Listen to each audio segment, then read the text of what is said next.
હિનભાઈ અવસર ન્યૂઝના અનિલભાઈ રાણીગા બોલું છું અને આ આમ આદમી પાર્ટીની ચેતનભાઈ સૌજાણી એની ટીમ તમારે અહીંયા સોસાયટીમાં આવી છે.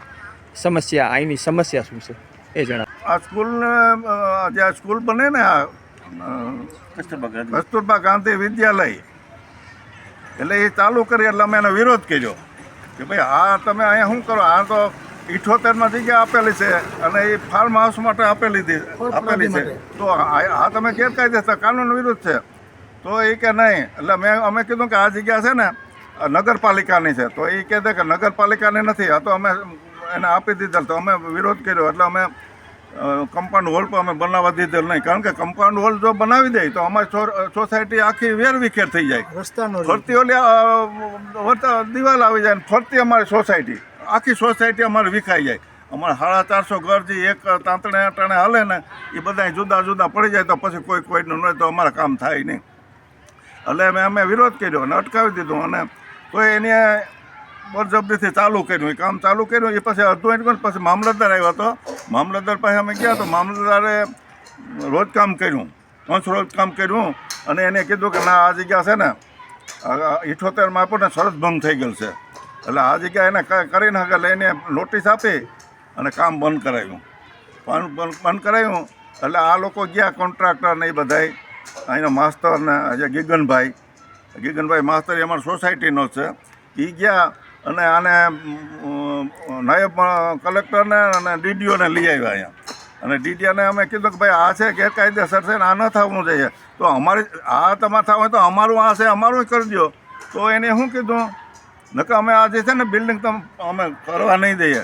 તો એને શું કીધું કે તમે રહેવા દો, તમને આ જગ્યા અમે છે ને તમને આપી દઉં, તમે હવે આમાં કોઈ ઓલું કરવામાં અને આ કામ તમે પૂરું કરો. તમારા જગ્યા જોઈએ ને તો અમારે જગ્યા જોઈએ, અમારા સિનિયર સિટીઝનને બેહવા પૂરતી જગ્યા જોઈએ. અહીંયા અમે હોળી ઉજવીએ, અમે અહીંયા ગરબી ઉજવીએ, ઘણા ઉત્સવ છે, એ પૂરતી અમારી જગ્યા છે. અમારે કોઈ બીજું અહીંયા કોઈ કામ કરવું નથી કે કોઈ પેદાશ લેવી નથી કે આનો કોઈ બીજો ઉપયોગ કરવો નથી. અમારે ધાર્મિક અને પ્રજાને સોસાયટીને સુખાકારી માટે અમે આ જગ્યા અમે માગણી કરીએ.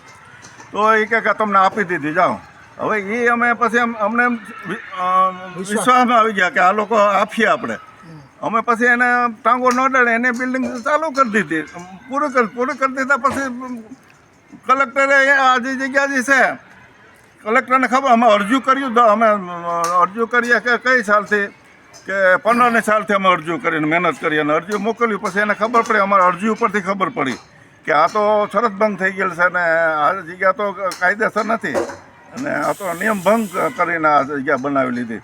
પછી એ લોકોએ કલેક્ટર હસ્તક લઈ લે. કલેક્ટરે પછી નોટિસ આપી કે તમે 2 મહિનાની અંદર તમે જે આ છે ને આ તમને રજૂઆત કરો, 2 મહિનાની અંદર તમારે રજૂઆત કરો, નકર અમે તમે ખાલસા કર્યું. એટલે અમને નોટિસ આવી, આ ગોટાની ભાઈ આપણે કોમ્યુનિટી હોલની અને આની નોટિસ આવી.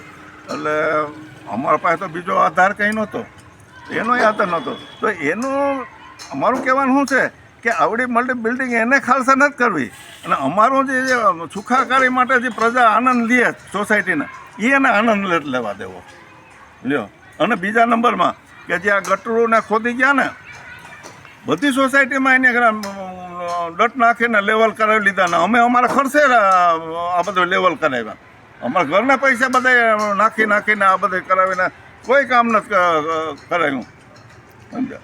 તો અહીંયા રોડ, રસ્તા અને પાણીની સમસ્યા કેવી છે? પાણીનો પ્રોબ્લેમ નથી. પાણીનો પ્રોબ્લેમ તો જો આ ટાંકો થઈ ગયો ને એટલે પાણીનો તો જે આ ટાંકો છે ને અમે સરથી અમે બાબુભાઈને શું કીધું કે તમને અમે મિટિંગ કરી દઈએ, તમને અમે બધે મત દઈએ, મિટિંગ કરી દઈએ, તો અમને પાણીનો પ્રશ્ન હલ કરી દો, તો અમે મિટિંગ કરી દઈએ.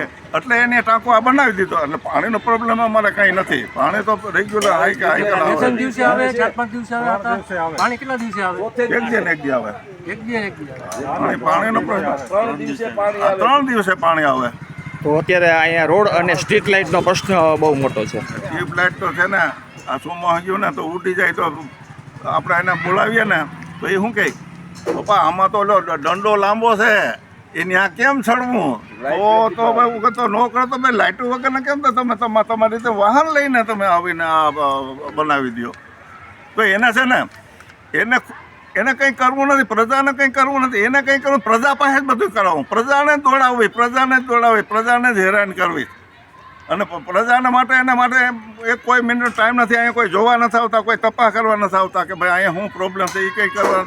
અને મતટાણે છે ને હું તમને હાથ જોડું, હાથ ફેરવ્યો, અમારું ધ્યાન નાખ્યો તો મતટાણે અમે તો ધ્યાન રાખીએ, પણ એ અમારું ધ્યાન કોઈ રાખતા નથી. તો અમારે શું ગુજારિશ છે કે ભાઈ અમે તમને મત આપીએ, અમારા થકી તમે ગાદીમાં મોટરમાં ફરો, બંગલામાં ફરો, અમારા થકી તમે દિલ્હી જાઓ ને વડાપ્રધાનને મળો, એ અમારા થકી તમે મળો, ને પછી અમને તો તમે નજરઅંદાજ કરો.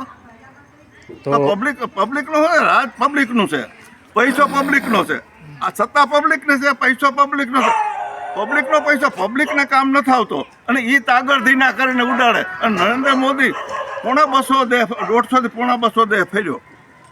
ગુમરા મારે ધૂમકેતુ ના જેમ ગુમરા મારે લ્યો. હવે પબ્લિકનું કંઈ કરવું નથી તો હવે અમારે શું કરવું, અમારે હવે ક્યાં જવું, શું કરવું, હવે કેના પાસે અમારે અરજ કરવી.